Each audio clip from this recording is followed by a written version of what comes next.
السلام عليكم، ازيكم عاملين ايه؟ يا رب تكونوا بخير. ربنا يسعد اي حد بيحط لي لايك ويفرح قلبه كل اللي يتمناه. فيديو جديد النهارده، يلا نصلي على الحبيب قلبنا يطيب. اللهم صل وسلم وبارك على نبينا محمد عليه افضل الصلاه والسلام. اولا معذره بقى على صوتي عشان انا مش واخده دور برد، يعتبر عندي دور حساسيه جامد جدا جدا. مأثر على صدري طبعا، ومأثر بقى على ايه الجيوب الأنفية عندي متدمرة بجد. حتى كانت سمر بتكلمني تطمن عليا، قالت لي مالك يا بنتي؟ قلت لها الدور بقى بتاع صدري جالي تاني. قالت لي لا ما تسكتيش، تعالي نروح للدكتور وكده. قلت لها لا انا مش قادره اروح لدكتور يعني وكده. قلت لها انا باخد اولفنت. قالت لي اولفنت تاني؟ فكرتني باولفنت ده لما انا باخده، اللي هو بتاع الكحة، بيعمل لي رعشة في ايدي. قالت لي ده بيعمل رعشة، فاكرة لما خدتيه وانت كنت نازله لنا؟ قلت لها ما يا سمر عشان لما كنتش كلت يعني وكده. قالت لي لا هو عموما بيعمل رعشة فعلا. انا امبارح ايديا كانت عامله ترتعش. كنت بوري البوسي من ايه على اساس ان انا اخدته المره اللي فاتت، ما ربطتش الاحداث ببعض. ان المره اللي فاتت لما اخدته كنت ما اتغديتش ولا فطرت وخدته كده، لكن انا بعد الغدا اخدته امبارح ولقيت نبضات قلبي السريعه. انا قلت بقى دور برد جامد، يعني اللي هو بيأثر على على الصدر وعلى القلب والحاجات دي. فما ربطتش بالدواء. هي فكرتني بصراحة، قالت لي لا انا هقولك لو مش عايزة تروحي للدكتور طب خدي الدواء اللي انا باخده كده برضو لما بيجي لها يعني دور صدرها، ربنا يشفيها يا رب يعافيها. بتاخد الكورس ده بتقولي كويس جدا جدا. فكتبت لي على اسماء ادوية وصورتها لي ونزلت جبتها. الحمد لله الحمد لله، يعني فعلا بقيت احسن. يعني عارفين اللي هو ما انا كنت كمان واخده بنادول، واخده الدواء اللي هو أولفنت اكيد برضو بيعمل مفعول شويه. فالحمد لله يعني بقيت احسن. وقلت الفيديو ده انا كنت عاملاه تقريبا بقالي يومين، فقلت بقى يعني اتكلم عليه، اسجل لكم بقى الفويس نوت كده بصوتي ونشوف الاخبار ايه، يومنا كان ماشي ازاي. لان انتوا بجد توحشوني جدا، كومنتاتكم الحلوه بتشجعني ان انا استمر معاكم وان انا يعني اشارككم اليوم بتاعي. كنت بقول لكم هو الاولفنت ده باخد منه يعني ان انا عندي برد يوميها اول امبارح، وباخد دواء اولفنت. بس بقى فعندي صداع كان جامد جدا جدا. انتوا عارفين التهاب الجوف الانفيه ده بيعمل صداع جامد، فانا مش عايزه اخد كل شويه برشام. يعني خدت بنادول مش عامل حاجه، فقلت ايه اشرب قهوه. فكنت بدور على كوبايه صغيره، ما لقيتش هنا الصراحه في المطبخ، فقلت اجيب من بره يعني من الحاجات اللي انا حطاها في الكراتين. انتوا عارفين طبعا ان انا لما النيش كله في الكراتين. ف...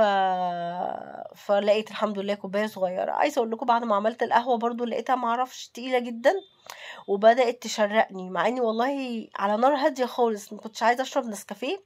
فقلت اعمل كوباية صغيرة كده قهوة باللبن، بس ما ظبطتش معايا. ما اعرفش طلعت تقيلة جدا جدا، وكل شوية اشرق منها فسبتها. مش عارفة لازم ارجع للنسكافيه تاني. والله بحاول على بقدر الامكان ان انا ابعد عن النسكافيه، ابعد عن اي حاجه مقاطعه. كنت عايزه اجرب بقى نسكافيه، كان ناس كتير قوي كاتبين لي عوف، ونسكافيه اللي هو كافيه مصر ده مش حلو خالص، يعني عايزه اقول لكم بيوجع المعده. فقلت ايه القهوه لا عادي. مثلا القهوه دي كان جايه لي كمان من عند حبيب قلبي منى وفاء، فمن سوريا يعني. فعارفين اللي هو خلاص بقى مش في المقاطعة وكده، بس طلعت تقيلة جدا. وزي ما انا قلت لكم والله عاملاها على اهدى عين على البوتاجاز، بس مش عارفة السر في ايه، مع ان كان شكلها جميل جدا.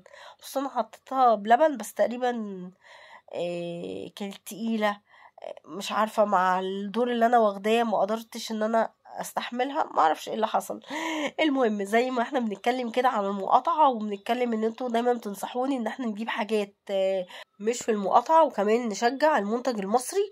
فانا عايزة اقول لكم تجربتي مع منتجات سموث لاين. المنتجات دي حلوة جدا جدا. يعني الواحد بيحاول ان هو يشوف حاجة بديل يعني المنتجات اللي هي في المقاطعة طبعا بتاعت بره، وتبقى مصرية، وكمان تبقى تبع وزارة الصحة. يعني عايزة اقول لكم المنتجات دي بترخيص من وزارة الصحة ووزارة الأدوية. كمان منتجات من حاجات طبيعية جدا جدا. انا بصوا عندي تقريبا بقالي اسبوعين بجربها، فلميت كل حاجة بقى. انا ايه حاطة حاجات في الحمام، وحاطة حاجات عندي هنا في اوضه النوم، وحاجات الولاد بيستخدموها. فلميت كل حاجة كده وجيت اوريكم الحاجات اللي انا بستخدمها. اكتر حاجة عجبتني السيرم ده بتاع التجاعيد وبتاع الانتفاخات. عايزه اقول لكم حلو جدا جدا. حتى بوسي احنا يعني بطبيعتنا بنحب السهر بالليل، وانتوا عارفين حتى الاعداديه عندنا مش بتروح يعني المدرسه وكده، فبوسي بتسهر بالليل كتير قوي، فطلع لها هالات سودا جامده جدا جدا، مؤثره عليها جدا. فلما لقيتني جربته خدت منه بدأت تحط، قعدت تقول يا ماما روعة بجد، جميل جميل جميل. ده للتجاعيد والانتفاخات والهالات السوداء. السيرم ده حلو جدا بالكافيار والكافيين.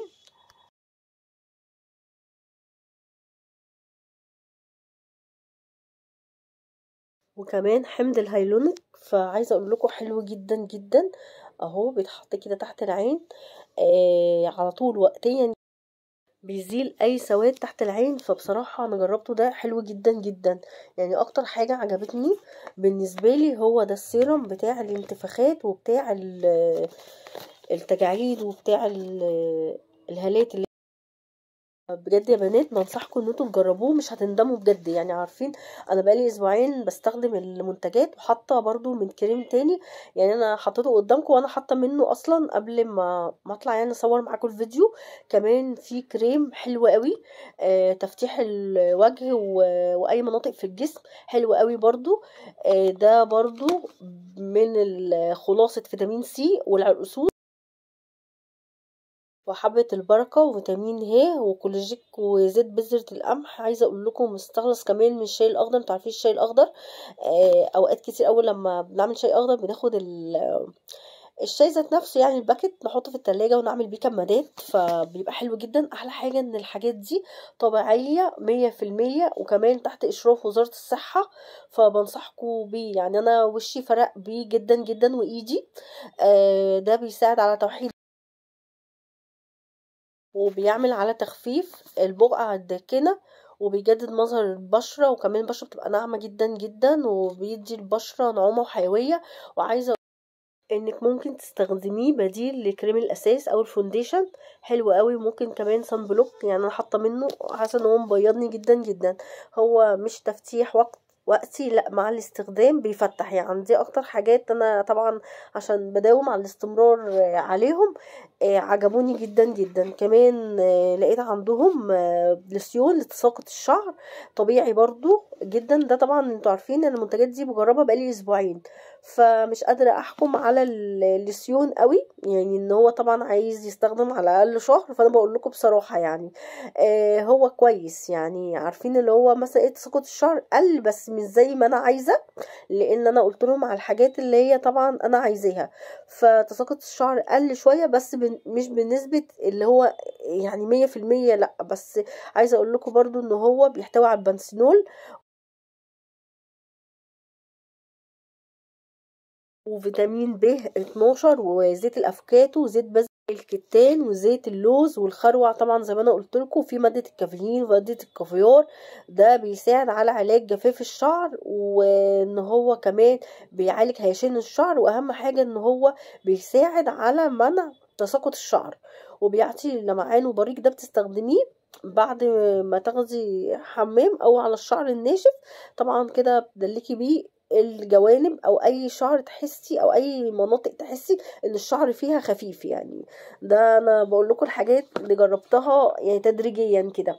وده بصوا بقى، ده شامبو كده للاطفال، ممكن تستخدميه من سن سنة. شامبو طبيعي جدا جدا، مفهوش اي مواد مضرة للشعر. طبعا انتوا عارفين الاطفال وكده بيستخدموا اللوشي حلو بصراحة. يعني شعرها جه عليه، عايزة اقول لكم كأن في بلسم كده جميل بصراحة، بيغنيكي كمان عن البلسم. وكل دي من مواد طبيعية، زيت الجوجوبا والبنسينول وزبدة الشيا وزيت جوز الهند وزيت الزيتون، كل حاجات طبيعية. زي ما انا قلت لكم المنتجات دي احلى حاجة فيها انها منتجات مصرية، وكمان منتجات من حاجات طبيعية ما فيهاش مواد مضرة ولا امونيوم ولا الكلام ده كله. كمان في بلسم برضو ده ليا انا جبته، حلو جدا جدا. عايزه اقول لكم برضو بينعم الشعر وبيمنع التساقط والهيشان، وتحسي بقى ان الشعر كده بعد ما استخدمتيه طري جدا جدا جدا. فبجد يعني المنتجات دي حلوه، دي من سموث لاين. هسيب لكم ان شاء الله باذن الله اللينك في اول تعليق مثبت اللي هو لينك الصفحه، وكمان رقم التليفونات للتواصل، عشان طبعا ممكن تطلبوا من اي مكان في جمهوريه مصر العربيه وتوصل لكم الحاجه لغايه باب البيت ان شاء الله باذن الله. تجربوا المنتجات دي بجد حلوه جدا جدا، يعني انا بجربها بقالي اسبوعين. تعتبر حلوه، واهم حاجه انها طبعا مش في المقاطعه، واحنا بنشجع المنتج المصري. هنا بقى كنت خلاص كده عملت لكم الريفيو اللي انا كنت عايزه اقول لكم عليه، وبعد كده دخلت على اوضه مهاب. عايزه كانت بقى تتغير الملايات كده زي ما انتم شايفين، اوقات هي بوسي اللي بتغيرها. الحمد لله ان انا لقيت منجد. بصوا للسرير وللكوشنات والحاجات دي، عقبال ما رب ما الاقي المنجد بقى ينجد لي طبعا الخداديات انا عارفه، وكمان المخدات يعني ان شاء الله باذن الله. فاهو بقى ساعات يبدلوا مع بعض المخدات، وبعد ساعات بصي تقول له لا انا عايزه المخده الصغيره بتاعتي كده يعني. وانا عندي مخده زياده كبيره كده زي ما انتم شايفين بحطها. طبعا انت هتقولوا لي شكلها مش ظريف وكده، بس انا حطاها مؤقتا زي ما انا دورت كده، عامله ادور برضو ايه على منجد ياخد الحاجه دي ويظبط لي كده شويه حاجات في البيت. ليه بتعملي كله مع بعضه؟ والله انا ما كنتش قصدي اعمل كل حاجه كده مع بعضيها، بس الخير لما بيجي مره واحده الحمد لله. انا الحاجات دي عايزه اعملها من زمان جدا جدا، حاجات بسيطه بس بتفرق في البيت وبتفرق في النفسيه. زي ما انتم شايفين ان ما ينفعش ان انا يعني اسيب كده. كنت ظهر السرير كان شكله صعب قوي في التصوير، كان كل حاجه في الاوضه جميله ما عدا الظهر طبعا السرير، فكان مشوه المنظر. والبيت مش متأثر ولا الولاد خالص باللي انا بعمله ده.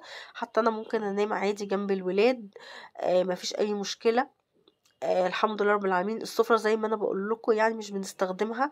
السفرة دي تقريبا يعني لما يبقى عندنا عزومة في رمضان، لما اكون بقى عاملة كذا صنف يعني حتى في الاكل، لكن في العادي احنا بناكل على الترابيزة بتاعة الانتريه. فالحمد لله الدنيا متظبطة، الولاد مش متأثرة بالمذاكرة او باللي انا بعمله ده، لان طبعا بيشتغلوا برا البيت يعني. فانا مبسوطة ان انا خدت الخطوة دي، بجد مبسوطة جدا جدا. وان شاء الله باذن الله كده ربنا يكملها على خير يا رب.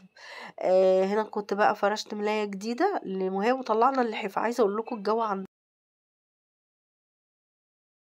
في مصر عموما الجو تتقلي تتحري اول مره السنه دي، تخففي تسقعي. فمش عارفه الجو كل ساعه بحال، بس الجو عموما حلو جدا جدا يعني. الجو يعتبر على مستوى السنين اللي فاتت، لا الجو حلو. مفيش لسعه السقعه دي اللي هي بتخليكي ان انت قاعده في مكانك وكسلانه وكده. لا بصراحه بالعكس الجو جميل، تشجعي الشمس طالعه ما شاء الله، ربنا يديمها علينا نعمه يا رب. عايزه اقول لكم كمان مبسوطه جدا جدا ان النور مش بيقطع عندنا بالليل. انا امبارح الساعه كانت يعني الساعة 7 وانا مش مصدقة الساعة 7، انا فاكراها الساعة 10 او 9:30، لان الدنيا لما بتبقى ضلمة كده او النور بيبقى قوي كده بتبقى الساعة خلاص النور هيقطع الساعة 7.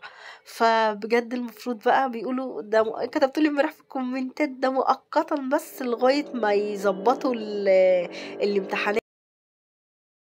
والولاد تمتحن، وهنرجع تاني لان احنا النور بيقطع عندنا بالليل. طب احنا اشمعنى يقطع عندنا بالليل؟ احنا بقالنا 6 شهور بيقطع عندنا بالليل. انا سمر قالت لي احنا هنطالب ان النور خلاص 6 شهور بتوعنا دول بيقطع فيهم بالليل.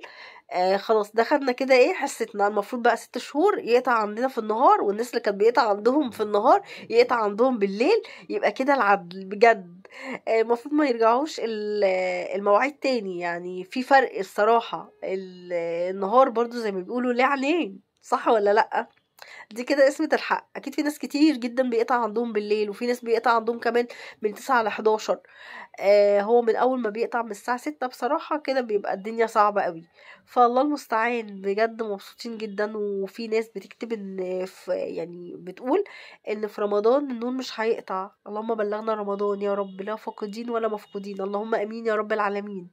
وان شاء الله باذن الله ما يقطعش بقى في رمضان، والدنيا تبقى تمام التمام. بصراحه كنت مبسوطه يعني من اول يوم كده وانا مبسوطه جدا مش مصدقه. واتغدينا بدري والدنيا كانت تمام.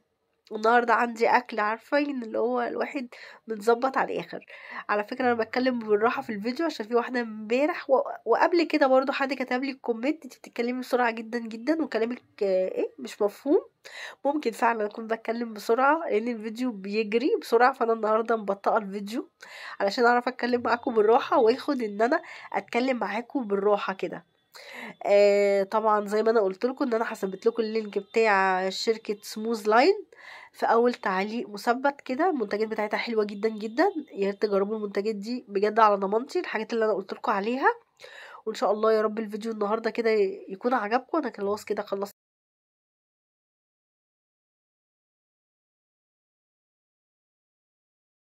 الاوضه بتاعت مهاب. ما تقوليش الترابيزه دي ليه والكرسي ده ليه، ده حاجات يعني مش بتاعتي خلاص تعتبر، بس هي عندي مؤقتا كده لغايه ما اصحابها ان شاء الله يجي ياخدوها، فانا حطاها هنا مؤقتا بس ايه مش في الريسبشن.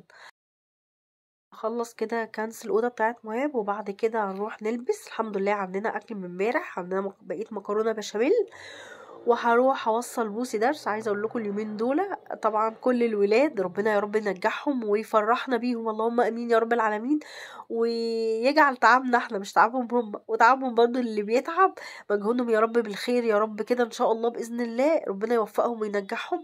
عندهم طبعا دروس اليومين دول مكثفه، ممكن درسين في اليوم. ربنا يقوينا ويقويكم، والسلام عليكم ورحمه الله وبركاته. اشوفكم على خير فيديو جديد، مع السلامه.